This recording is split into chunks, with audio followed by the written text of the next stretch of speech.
Tonight, detectives with a major break in a more than 30-year-old case, saying they finally identified a woman whose remains were first found scattered in Bone Lake up in Scandia, and then 40 miles away in Pig's Eye Lake in St. Paul near the river. Jennifer Hall from the newsroom with more about the victim. Jennifer. Well, detectives, Kevin, now know that a head and a foot found back in 1993 are that of Denise Hartley, a 27-year-old mother detectives say came here to start a better life, then cut short less than a year later. You are sitting in a quiet, sunlit living room in Columbus, Ohio. For 33 years, you have lived inside a vacuum of silence, carrying a heavy, unspoken resentment. You believe your 27-year-old mother simply packed her bags, walked out of your life in 1993, and chose never to look back. You built a whole narrative around her absence. You convinced yourself she wanted a clean slate, a life free from the weight of family ties. But you are wrong. You don't know that she didn't run away. You don't know that just months after arriving in Minnesota, someone took her life, cleanly dismembered her body, and scattered her remains across 40 miles of wilderness. While you were growing up waiting for a letter or a phone call that would never come, a phantom caller was dialing a local police precinct, taunting detectives with a macabre puzzle that would stall the system for over 3 decades. Then, it's a Tuesday afternoon, in June 2026. There is a sudden knock at your door. On the porch stand 2 investigators. In a fraction of a second, the illusion of abandonment shatters. Your mother never stopped loving you. She was just silenced. And a 33-year-old cold case instantly roars back to life as an active homicide investigation. Welcome to the Forensic Strand. This case took more than 3 decades to give a nameless ghost her identity back, and the hunt for her killer has only just begun. Every video on this channel is weeks of digging through real files, real administrative breakdowns, and real data. If this story is sitting with you, take 2 seconds to hit like and subscribe. It keeps us unearthing the truth. Now, let's go back to the beginning. To understand the nightmare that unfolded in the Twin Cities in the summer of 1993, you first have to understand the woman behind the file. She wasn't just a case number, and she wasn't just a nameless collection of bones. Her name was Denise Elaine Sexton Hartley. Born and raised in a sprawling, chaotic, yet tight-knit household, Denise was the absolute youngest of 15 siblings. She was a vibrant 27-year-old woman with a distinct personal style. She wore her dark brown hair in a spiky, edgy cut, and she had distinctive triple-pierced ears. But underneath her sharp exterior, Denise was struggling. Like many young mothers caught on the fringes of society, she found herself trapped in an escalating battle with substance abuse. By the time 1992 rolled around, Denise realized she was slipping. She made an agonizing, heartbreaking choice that only a parent in deep distress can understand. She decided to leave her young daughter behind in Columbus, Ohio, placing her safely in the care of her family, while she packed a single bag and headed north to St. Paul, Minnesota. Her goal was simple: get clean, find a steady job, secure her own apartment, and build a safe foundation so she could eventually bring her daughter back to her side. When she arrived in St. Paul, she initially stayed close to her sisters, who lived in the area. But a dark, pre-digital truth of the early 1990s quickly took hold. Communication in 1993 wasn't instantaneous. There were no cell phones, no tracking apps, and no centralized digital footprints. If someone went quiet on a landline for a few weeks, people assumed they were simply busy or trying to figure things out. And that is exactly where the tracking grid fractured. Denise began drifting into the transient underbelly of the city, eventually losing consistent contact with her family. When her siblings firmly attempted to figure out where she was, their inquiries were swallowed by a disjointed, analog system. Because Denise was an adult who had moved across state lines voluntarily, there was no immediate digital cross-state paper trace. No official missing persons report was successfully logged into a national database. To the system, Denise Hartley hadn't vanished. She simply existed somewhere outside the immediate view of the law. She became a ghost while she was still entirely alive. The horror became physical on the morning of June 12, 1993. A local man was out near the shoreline of Bone Lake. a quiet body of water located in the rural town of Scandia, Minnesota. It was supposed to be a standard, peaceful summer weekend. But as he looked down into the shallow water near the brush, his eyes locked onto something completely unnatural. Wrapped tightly and discarded like trash was a severed human head. The Washington County Sheriff's Office rushed to the scene. Deputies cordoned off the woods, treating the grisly discovery as an isolated, brutal dumping ground. Captain David Hooer, leading the investigation at the time, knew they were dealing with an incredibly calculated killer. The precision of the dismemberment indicated a terrifying level of detachment. But as his team searched the perimeter of Bone Lake, they found absolutely nothing else. No torso, no clothes, no identification. Then, exactly 1 day later, on June 13, 1993, the phone rang again.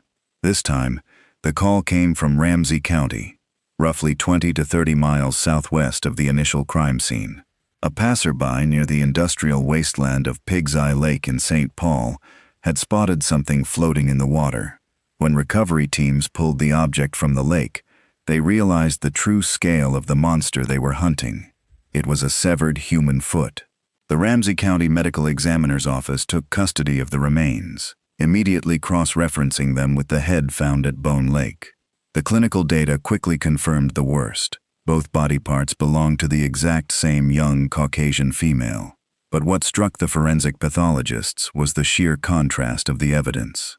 On one hand, the killer had gone to extraordinary, brutal lengths to ensure this woman could never be identified, removing her hands, separating her body parts, and throwing them into entirely different lakes across 2 separate counties to fracture the geographic profile of the crime.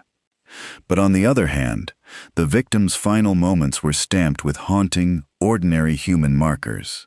Her triple-pierced ears remained intact, and the medical examiners noted that the nails on her toes were neatly painted with bright red polish. She was someone who cared about her appearance. She was someone's daughter. But just as the forensic teams were trying to piece together her physical profile, the killer decided to play a game with the law. In July 1993, a chilling call came into a local police precinct. The voice on the line was calm, deliberate, and entirely anonymous. The caller claimed full responsibility for the murder and the dismemberment. He didn't just confess, he taunted the detectives, stating that if they wanted to find the rest of her body parts, they needed to look directly beneath the massive spans of the Mendota Bridge. The precinct immediately mobilized. Search and recovery teams, divers, and tracking dogs descended on the Mendota Bridge, dragging the deep, dark waters below the structure. They searched for days, scouring the concrete pillars and the muddy riverbeds. But the search yielded absolutely nothing. The anonymous caller had either lied to manipulate the police, or the swift currents had swept the remaining evidence away forever. The phone line went cold, and investigators were left standing in the dark, holding pieces of a puzzle with no face to attach them to. In the wake of the lake discoveries, the system deployed its standard toolkit, unaware that the tools themselves were deeply flawed. The Washington County Sheriff's Office commissioned a forensic artist to create a facial reconstruction sketch based entirely on the skull structure of the head found at Bone Lake. This sketch was pushed out to the local media, printed in newspapers, and flashed on television screens across the state. But it was a catastrophic misdirection. The resulting drawing featured a woman with entirely different facial proportions, looking absolutely nothing like the real Denise Hartley. When people who actually knew Denise saw the news, their brains didn't make the connection. The sketch didn't trigger a single viable tip because it was hunting for a person who didn't exist. Captain David Hooer openly admitted the intense frustration of the era. He told reporters at the time, "I can't say whether there may be other victims. It's definitely a very sick person. Until we have her identity, we have no idea what we have." I was confident that once the etching came out, somebody's going to see this person and recognize him. That was Monday, Tuesday, and now being Friday, we have nothing really to go on. Without a name, there was no starting point. Homicide investigations are built entirely on the victim's timeline, their friends, their enemies, their final movements. If you don't know who the victim is, you can't interview their circle. Detectives ran thousands of local missing persons logs, checked fingerprint databases, and cross-referenced dental records against missing women from neighboring states. But because Denise's family in Ohio hadn't been able to get her logged into the system properly, the search parameters never aligned. The files were eventually closed, packed into cardboard boxes, and wheeled into the dark depths of the Washington County Sheriff's Archive. For over 30 long years, Denise Hartley ceased to be a person under the law. She was stripped down to a cold, sterile administrative title, Bone Lake Jane Doe. Decade after decade rolled by. The original investigators retired, carrying the weight of the unsolved horror with them. The case was passed down like a grim heirloom to new generations of detectives who could do little more than look at the dusty sketches and wonder who she was. Then came the modern forensic pivot. The Ramsey County Medical Examiner's Office refused to let the file rot. In a quiet administrative move, forensic specialists pulled the decades-old biological samples from secure cold storage. The tissue was severely degraded, compromised by decades of time and environmental exposure. Traditional state forensic labs couldn't build a profile out of it. It required an entirely different type of science. The state reached out to the DNA Doe Project, a dedicated nonprofit organization specializing in utilizing cutting-edge investigative genetic genealogy to crack the hardest cold cases in American history. But the road was far from easy. A completely separate, unnamed genealogy lab took the first crack at the samples. They spent 5 long, grueling years trying to map the DNA footprint, but the data was too faint, too fragmented, and too corrupted by the passage of time. For half a decade, even modern science hit a complete brick wall.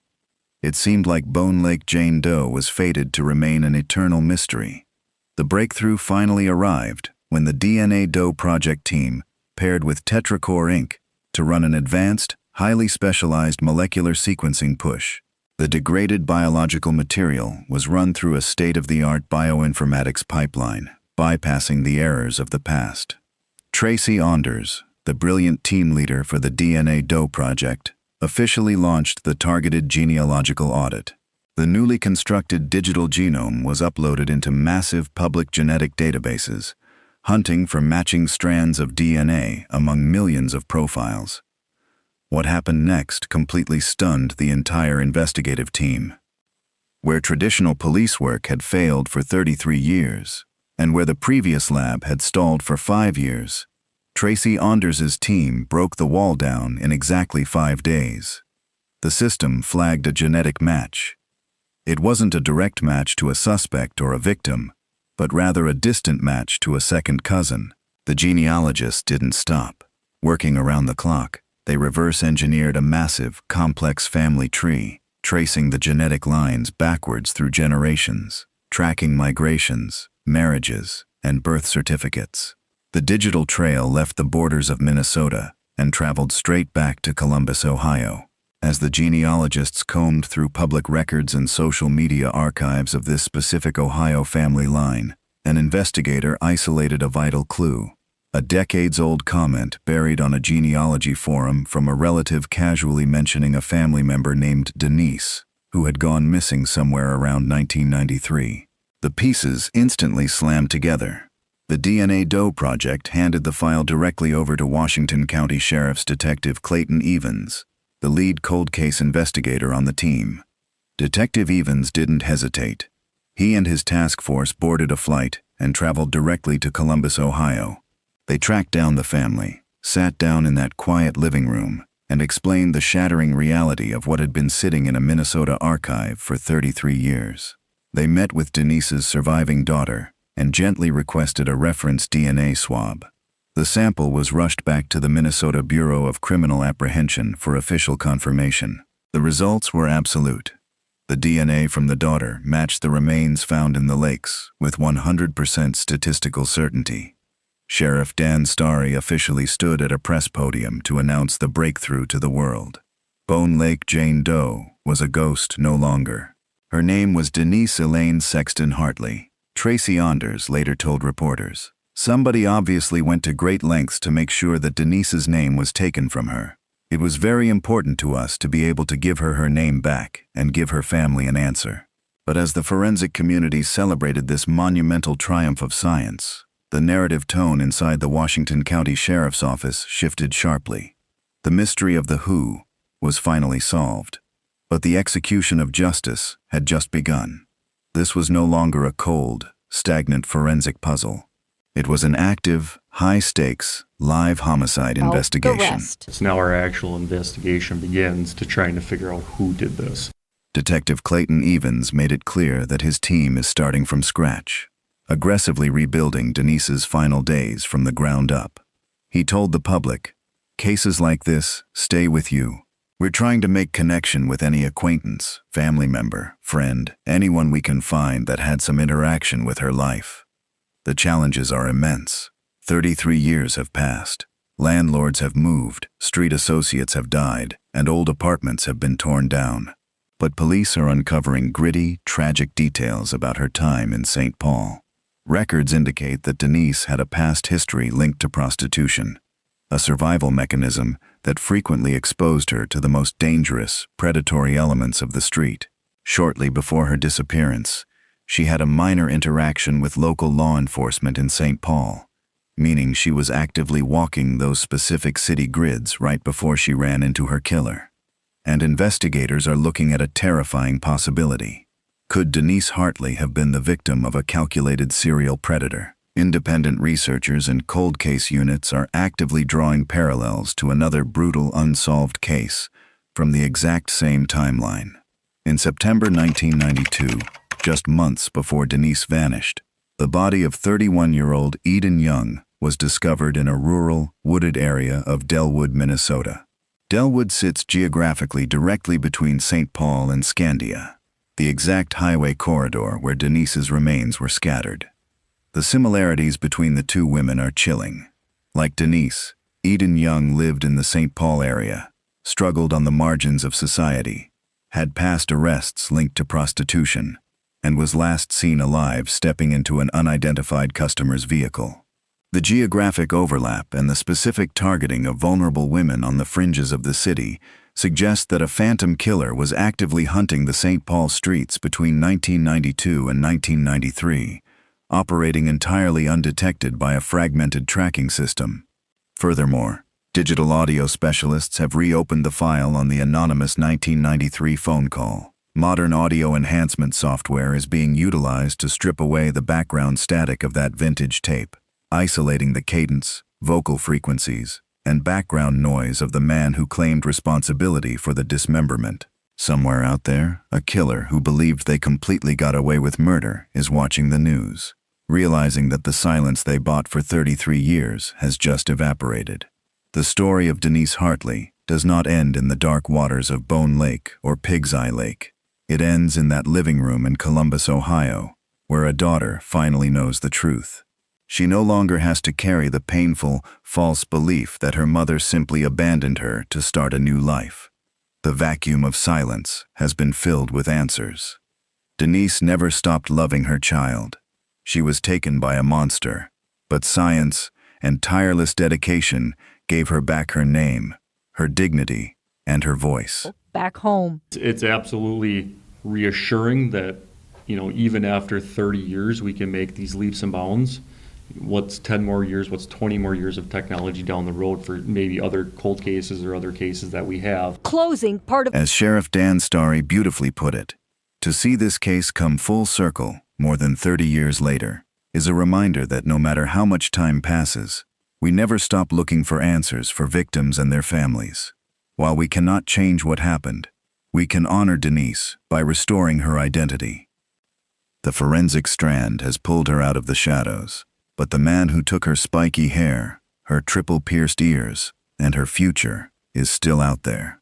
The system failed to protect Denise Hartley in 1993, but the public can ensure it doesn't fail her today. If you or anyone you know lived in the St. Paul area in the early 1990s, or if you have any knowledge regarding the events around Bone Lake or the Mendota Bridge in the summer of 1993, contact the Washington County Sheriff's Office at 651-430-7850. Your piece of memory could be the final link that locks a killer away forever. If this breakthrough stayed with you, hit like, hit subscribe, and share this video. It keeps us unearthing the data that the system forgot. Thank you for watching the Forensic Strand. Stay safe, trust your instincts, and remember, no case stays cold forever.